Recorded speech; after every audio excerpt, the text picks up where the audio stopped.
Hello and welcome to Bible Study with Alice, and today we're on day 1, Ruth 1 of our daily Ruth reading. We're reading from the ESV translation, but you're more than welcome to join us from a different translation.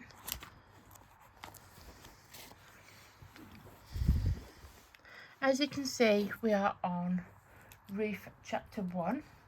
We are in a new book, and this book obviously is about Ruth, and we will have a playlist for all the 4 videos that will go into this playlist, and it'll all be linked below, where to find it all. And these videos are filmed in real time. Today's date is the 2nd of May 25, and it's a Friday. And before we get started, there is a disclaimer as usual, and that is 1, these videos are unedited, and also I probably some of my wording. But before we get into the video properly, or before we get into the book itself properly, we're going to look at the introduction to Ruth, and it's in this particular translation in pages 1048 or 1048, whichever way you want to read it as.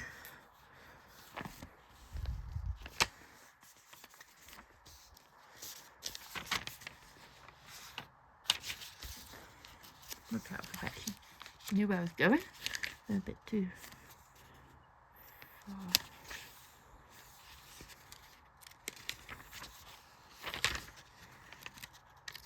Sorry about this.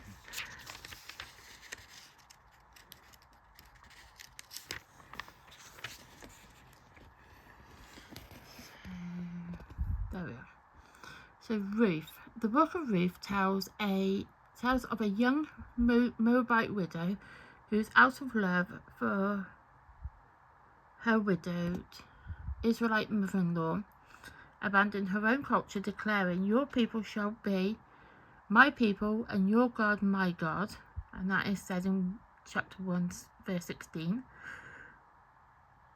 Though she was destitute and needing to rely on the kindness of others, Ruth's disposition and character captured the attention of Boaz, a close relative of her deceased husband.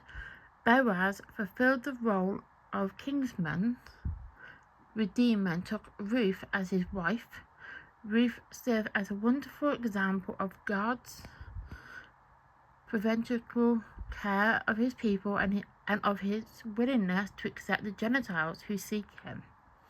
Ruth was an ancestor of Christ. The author is unknown, but the genealogy at the end suggests it was written during or after the time of David. And David, as we will find out in the book of Ruth, is her great-grandson. So, that was the introduction. So we now go into the actual chapter 1. So Naomi widowed. In the days when the judges ruled, there was a famine in the land, and a man of Bethlehem in Judea went to sojourn in the country of Moab, he and his wife and his 2 sons. The name of the man was Elimelech, and the name of his wife Naomi, and the names of his 2 sons were Mahlon and Chilion. They were Ephraimites from Bethlehem in Judea. They went into the country of Moab and remained there, but Elimelech, the husband of Naomi, died, and she was left with her 2 sons. These took Moabite verse 4. These took Moabite wives. The name of the one was Oprah, and the other was Ruth. They lived there about 10 years, and both Mahlon and Chilion died. So the woman was left without her 2 sons and her husband. Ruth's loyalty to Naomi. Then she arose with her daughter-in-law to return from the country of Moab, for she had heard in the fields of Moab that the Lord had visited his people and given them food. So she set out from the place where she was with her two daughters-in-law, and they went on their way to return to the land of Judea. But Naomi said to her two daughters-in-laws, "Go, return, each of you to her mother's house. May the Lord deal kindly with you, as they have dealt with the dead and with me. The Lord grants that you may find rest, each of you in the house of her husband." Then she kissed them and they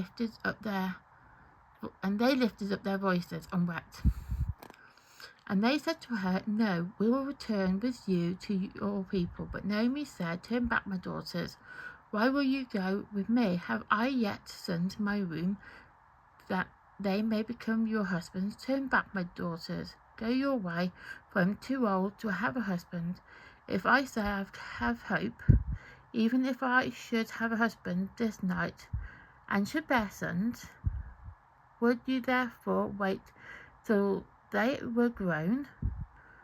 Would you therefore refrain from marrying? No, my daughters, for it is exceedingly bitter to me, for your sake, that the hand of the Lord has gone out against me." Then they lifted up their voices and wept again, and Oprah kissed her mother-in-law, but Ruth clung to her. Just wait for my camera to go back into focus. 15. And she said, "See, your sister-in-law has gone back to her people, and my gosh, Alice. 15. And she said, "See, your sister-in-law has gone back to her people, to her gods. Return after you, your sister-in-law." But Ruth said, "Do not urge me to leave you or to return from following you. For where you go, I will go, and where you lodge, I will lodge. Your people shall be my people, and your God my God. Where you die, I will die, and there will I be buried. May the Lord do so to me, and more also, if anything but death parts me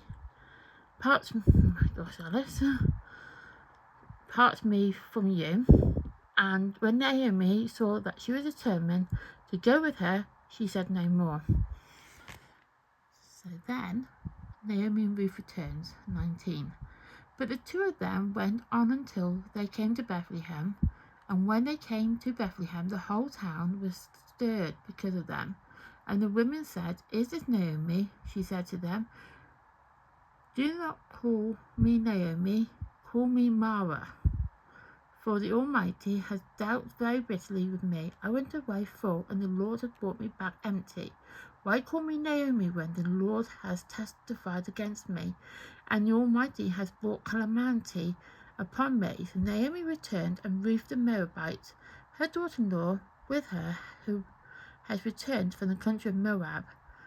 And they came to Bethlehem at the beginning of the barley harvest. So that is chapter 1 complete of Ruth. And tomorrow we will do chapter 2. As I said, there's only 4 chapters in the book of Ruth.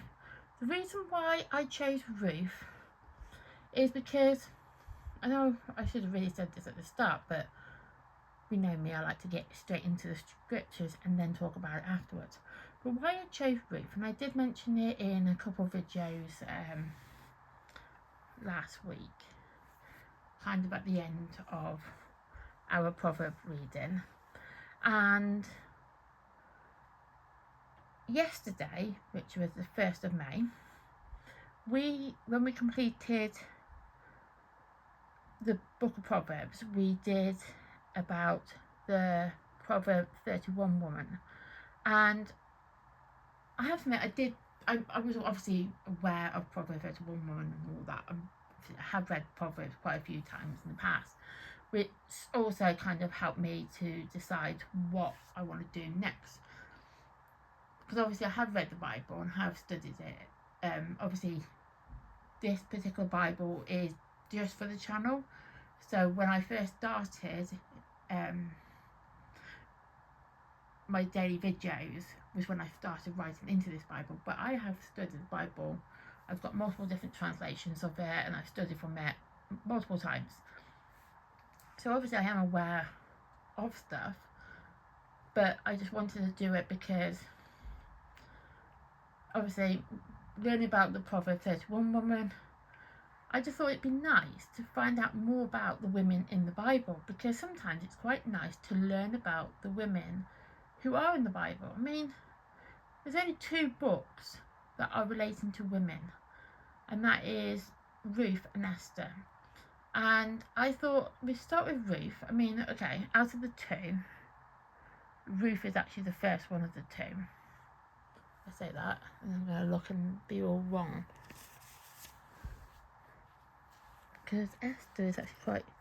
I'm going to say Esther's not quite far back, yeah. So Esther's quite a few books back, forward, into the book, into the Bible. So this is where Esther is. Not there. Esther's here. And then obviously you've got all these other books in between Ruth and Esther. So that was the reason why I thought we'd do Ruth first, then Esther. And as we've already done in the book of Psalms, a lot of the Psalms were written by King David, and King David is her great-grandson in the genealogical of it all. I mean, Ruth has an important part in the Bible, because she's an ancestor of Christ, and that was the reason why I thought by studying Ruth would help us to fit in where she fits into the Bible. Why is she in the Bible? Okay, she doesn't have that many chapters in the Bible, but they are quite powerful chapters nevertheless. And so we're going to start at the top, obviously. So Ruth is King David's great-grandmother. Ruth was married to Boaz. Ruth and Boaz has a son called Obed. Obed was the father of Jesse. So obviously, when I say that Ruth is King David's great-grandmother, she is King David's great-grandmother via her marriage to Boaz. So, yeah. So Ruth and Boaz had a son called Obed. Obed was the father of Jesse. Jesse was the father of David. Ruth was a Moabite woman who commits herself to the Israelite people by an oath to her mother-in-law, which is Naomi, and becomes the great-grandmother of David by marriage to Boaz of Bethlehem. And then Ruth is an ancestor in the Messianic line that leads to Jesus, so which is why her why she's so significant, because obviously the Bible is obviously talking about Jesus, like how we get to Jesus, like his lineage, his family history, basically, to how we got to Jesus. That's basically in the general scheme of things. I mean, there's so many different themes in the Bible of like, why are these books in the Bible for? What's the purpose of these books in the Bible? But the main point of Ruth is that she is, an ancestor of Jesus. And then on this side, Book of Ruth does not state the author, and the authorship is debated. So with Jewish tradition, though, so we're going by now the Jewish traditions, it attributes to the prophet Samuel, though it may date to the Pearson period, which is in the 6th and the 4th century BCE. As I have said in many videos, BCE means before Common Era, which is the same as before Christ. It believed to be either written early, so there's like an early kind of so they're not really sure which, they think it's the later one, in all fairness, but they believe it might have been written earlier on, and that was during the reign of King Solomon. But then it could be like later on during the Persian reign. But though, so they think it's during the Persian reign, but they do think though that it's might have been during King David's reign, because of the reference to King David. It's very complicated. So basically there's 3 ideas here. So it could be early, late, which is obviously considered to be the Persian period, or it's likely to be during King David's reign. But they think it's more to do with King David's reign, because as you get into the chapters, you will, especially in the later chapters of the book, I mean there's only 4, so it's not that hard to, it's not that long to wait either to figure out when they mention about King David. But they do believe that it might have likely been King David being the one who wrote it. Because the thing is, it would make more sense for it to be written by David, due to the fact, though, that how would you know about the future? You wouldn't.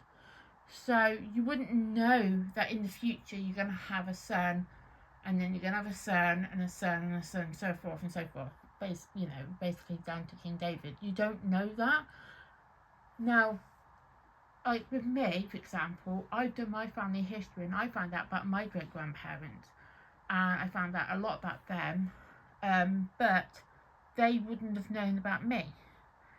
They don't know anything about me because obviously they passed away years before I was even born. So that's what I mean. So it's very hard to believe that it would have been written before King David, when there's like mentions of the genealogical aspects of it.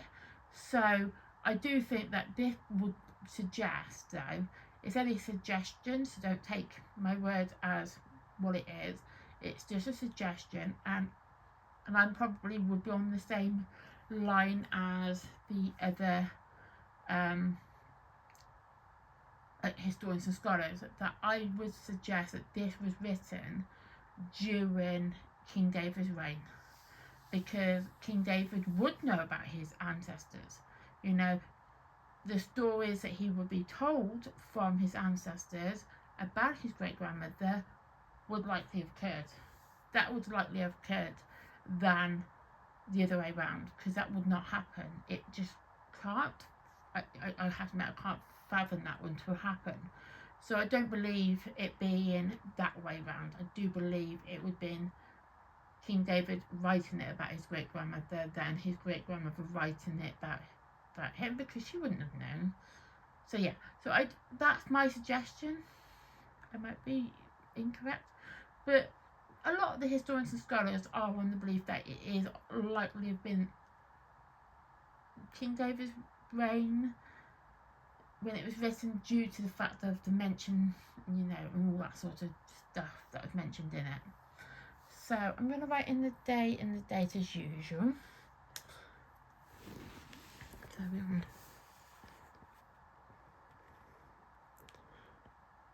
day 1 and the 2nd of the 5th to 5. So thank you for watching. Please like my content. Please subscribe to my channel, and please turn on the notification bell so you get notified of content like this. Thank you and goodbye.